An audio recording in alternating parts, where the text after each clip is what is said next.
जब बीती रात आप सो रहे थे तब भारतीय सेना ने पाकिस्तान में घुसकर वहां पनप रहे आतंक के सीने पर सबसे बड़ा प्रहार किया है।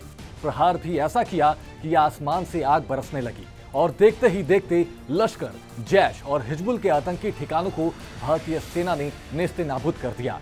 और देश के प्रधानमंत्री नरेंद्र मोदी ने इस मिशन को ऑपरेशन सिंदूर का नाम दिया।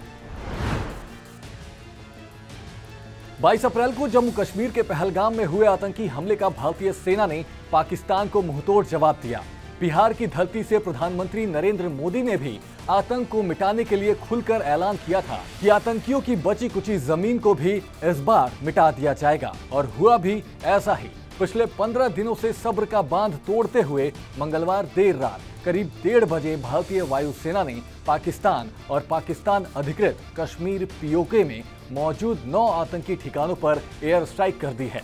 इस ऑपरेशन में भारतीय सेना ने पाकिस्तान में घुसकर 100 किलोमीटर अंदर तक जाकर 4 आतंकी अड्डों को मिट्टी में मिला दिया, जबकि पीओके में स्थित 5 ठिकानों को पूरी तरह तबाह कर दिया गया है। इस पूरे मिशन को ऑपरेशन सिंदूर का नाम दिया गया। इस ऑपरेशन का मुख्य उद्देश्य जैश-ए-मोहम्मद, लश्कर-ए-तैयबा और हिजबुल मुजाहिदीन जैसे आतंकी संगठनों के ठिकानों को नेस्तनाबूद करना था। साथ ही आतंक के पनाहगार पाकिस्तान उसकी औकात भी दिखानी थी।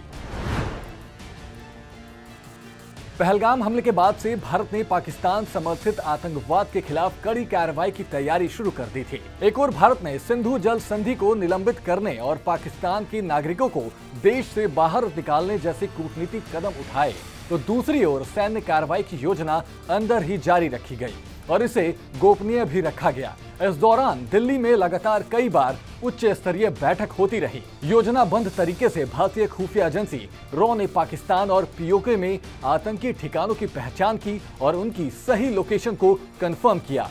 इसके बाद मंगलवार रात भारतीय वायुसेना ने अपना शौर्य दिखाते हुए राफेल फाइटर जेट से उड़ान भरी और हैमर व स्कैम्प मिसाइलों से आतंकी अड्डों को निशाना बनाया। पलक झपकते ही उन्हें जमीन के अंदर गाड़ दिया। रिपोर्ट्स के मुताबिक इस हमले में 90 से ज्यादा आतंकियों के मारे जाने की भी खबर सामने आ रही है।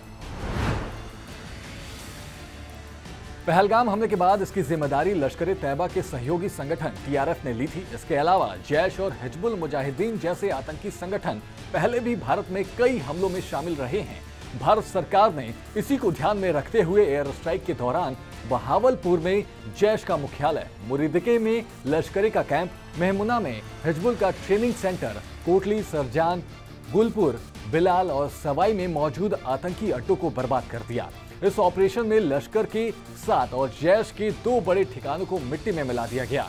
बीजेपी सरकार के 2014 में सत्ता के आने के बाद से surgical strike Balakot air strike के बाद भारत की पाकिस्तान पर ऑपरेशन सिंदूर के तहत यह तीसरी बड़ी स्ट्राइक है।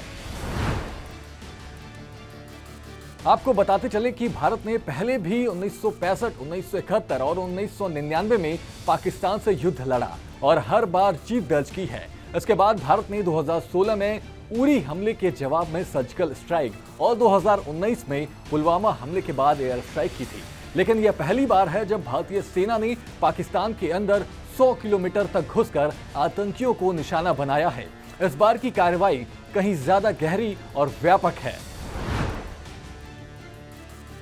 भारत ने स्पष्ट किया है कि ऑपरेशन सिंदूर का उद्देश्य केवल आतंकी ठिकानों को खत्म करना था। पाकिस्तानी सेना को टारगेट नहीं किया गया। पाकिस्तान दुनिया के सामने अब झूठे आरोप लगा रहा है, जबकि सोशल मीडिया पर खुद पाकिस्तान नागरिक तबाह हुए ठिकानों की तस्वीरें सोशल मीडिया पर साझा कर रहे हैं। हालांकि पाकिस्तान बौखलाहट में कोई जवाबी कार्रवाई कर सकता है, इसलिए भारतीय एयर स्पेस पर बड़ी नजर रखी जा रही है और सीमावर्ती एयरबेस को हाई अलर्ट पर रखा गया है।